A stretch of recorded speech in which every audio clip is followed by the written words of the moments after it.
Hey there, YouTube. Welcome to Big Mike Beard Wisdom. So today we're tackling the exhaust on the Astra, and to do this we require some welding. So one of the first things that you want to do on a newer car is disconnect the battery, and then if you can touch the two battery terminals together, that'll help to discharge any energy. But you want to make sure that everything's gone to sleep before you do any welding on the vehicle, because inevitably the electricity will try and find a path wherever it can find a path. So it takes the path of least resistance, is normally what people say, but it takes almost every path available just a little bit. So if you were to drill holes in a bucket of water, one big hole and a few small holes, those few small holes will probably still have a little bit of water coming out, even though the bulk of it's running through the big hole. So disconnecting the battery helps save some stuff from running through your electrical components. If you can actually remove modules, that's an even better option. But the idea is to have as short of a path between like the electrode and the ground as possible. And you just need to be careful, because sometimes that shortest path just might be you if you're holding on to the clamp while you're welding. I had to dig my welder out. It's been in storage for a while since we moved. And I ran a couple checks real fast just to make sure. So before you go about welding anything, you want to do a couple tests. So you can kind of see these welds up here are like heavily pitted. And that's because I wasn't getting any gas flow. Then, like this weld here is much smoother, because I was able to figure out what was going on with the gas. And the reason why you need that shielding gas is because like oxygen gets into here and air gets into your weld, which causes that pitting. But by having the shielding gas on, you get a much smoother weld and a much stronger weld. And everybody's welder is a little different, unless you've got, my exact welder. And then it could be, you could be running a different type of wire through it. It all depends on a bunch of different things. But welding isn't super complicated. It's just one of those things that you've got to learn your welder to be able to weld pretty well. And to do that, it's definitely nice to be able to do a couple like preliminary passes on similar material before you actually make any welds. So real quick, let's take a look at the Astra. On the Astra, somewhere up in here, there's a small hole, there's a small gap that allows exhaust to flow through. So what I'm going to wind up doing is I'm going to wind up taking this whole front section down as far as I can and probably retouching up this weld as best as I can. Luckily, this pipe is in relatively decent shape. It's a little rusty, but I think it'll be all right. This part back here, though, is going to be problematic. So you can see it's fairly rusty. This section here is the rear part of the pipe. This is the back part of this big resonator that runs down through the majority of the car. So this is going to be really interesting to try and weld in order to reattach. So you can kind of see it's completely separated.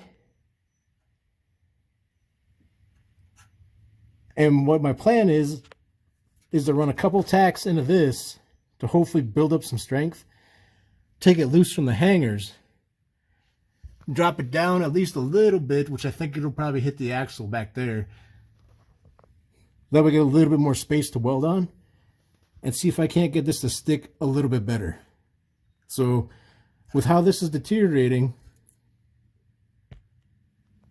I won't be able to get it perfect, but my main goal is to kind of keep it from rattling and making a whole bunch of noise, which it currently does, especially when you put it in reverse.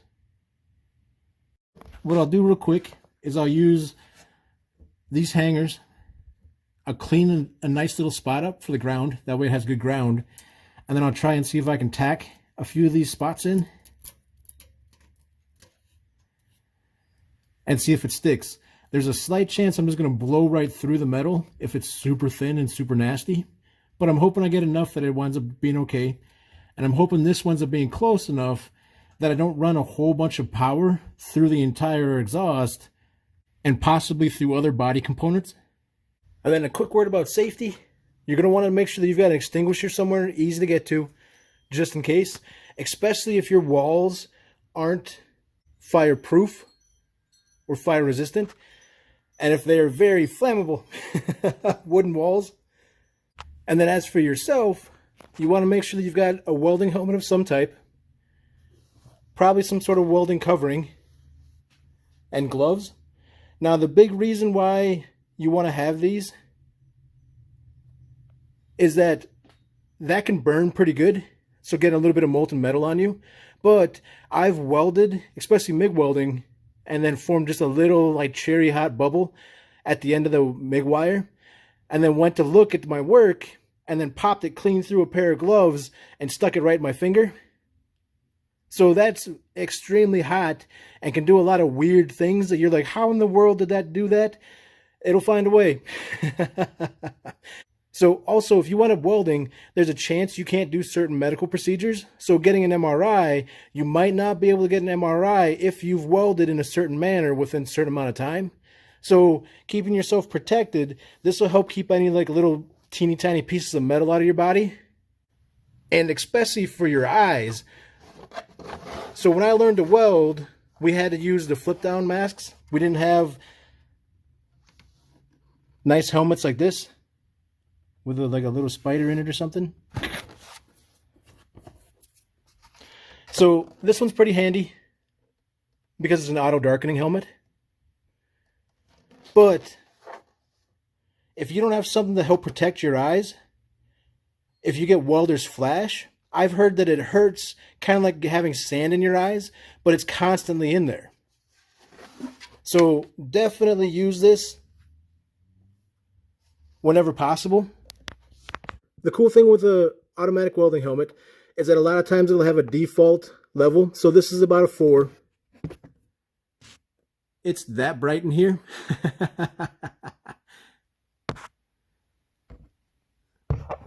So the phone's camera, I think, knocks it down. That way it kind of increases the aperture. That way it gets a little bit more light.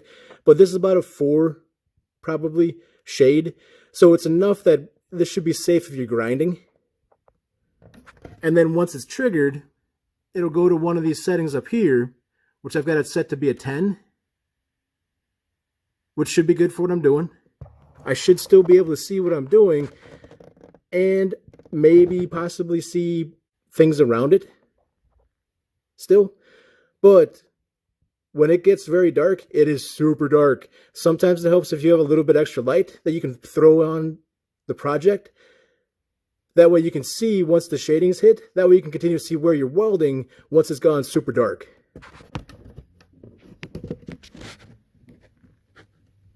So you can kind of see that light bulb through the lens. Alright, so we got the back tacked up, started taking it loose, and I cannot get that rear O2 sensor loose. So we're going with plan B. So we've got this blocked up, I've got this supported. That way I can throw a quick weld on this. And I think it was leaking right up in here. You can see there's a pretty good crease in the weld right there. So I believe that's where it was leaking at. So what I'll do is I'll hit that real quick. Maybe touch up right there.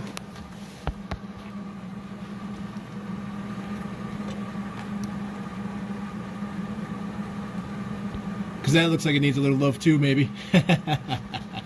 So when whoever welded this, I'm willing to bet they left that all bolted up right here and then just ran what they could and then somehow missed this spot and maybe that spot. But we'll get that tacked up real quick and then we'll tackle the rear.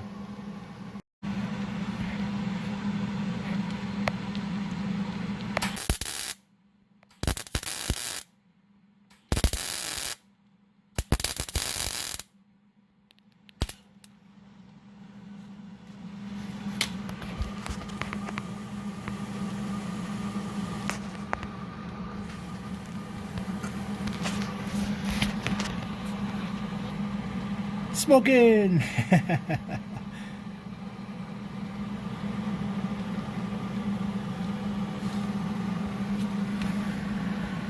It's kind of cool that some's coming out of the pipe too. Alright, so not the prettiest of welds, but I've hopefully got that hole closed up.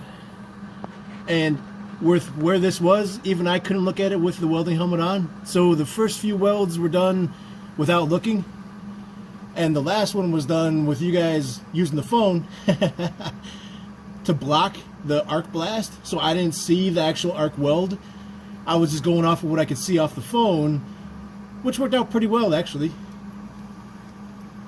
I'm a little leery about that right there, but I think for the most part we should be fairly clogged off, and hopefully it's done enough that I don't have to worry about the check engine light being on anymore for the rear O2.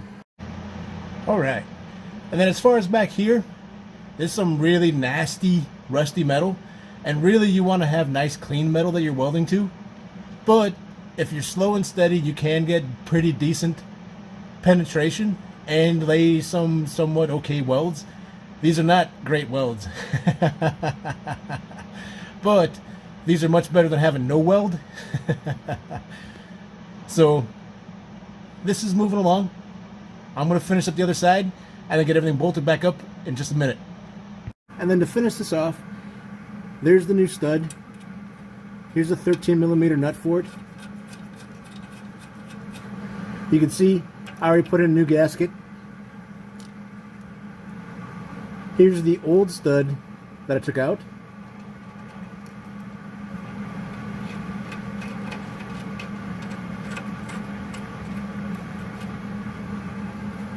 And then here's the old 13mm slightly larger nut.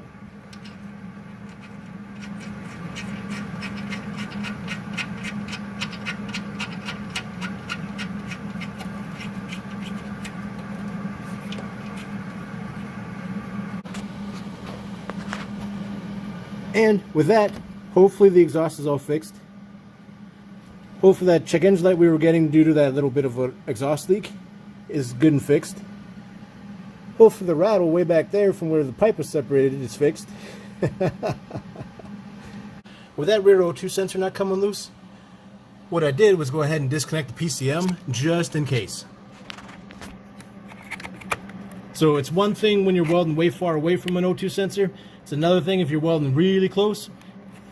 And in this case, I figure better to err on the side of caution and just disconnect those.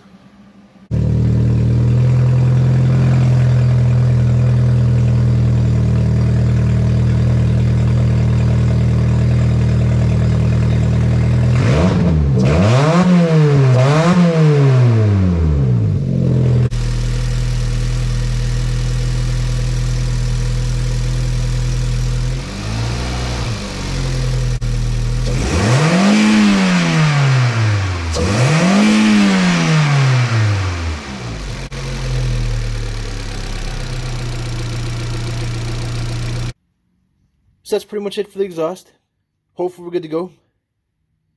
I'm hoping the weld in the front is good. And I'm holding the weld in the back, even though it's not super great, will at least hold for a little while. Hope you guys enjoyed the video. Feel free to like and subscribe, and I'll check you next time. And to do that, it's definitely one of those things, another thing is that sometimes if you wind up welding, it's going to stop you from having certain metal. I'm way too fat for this.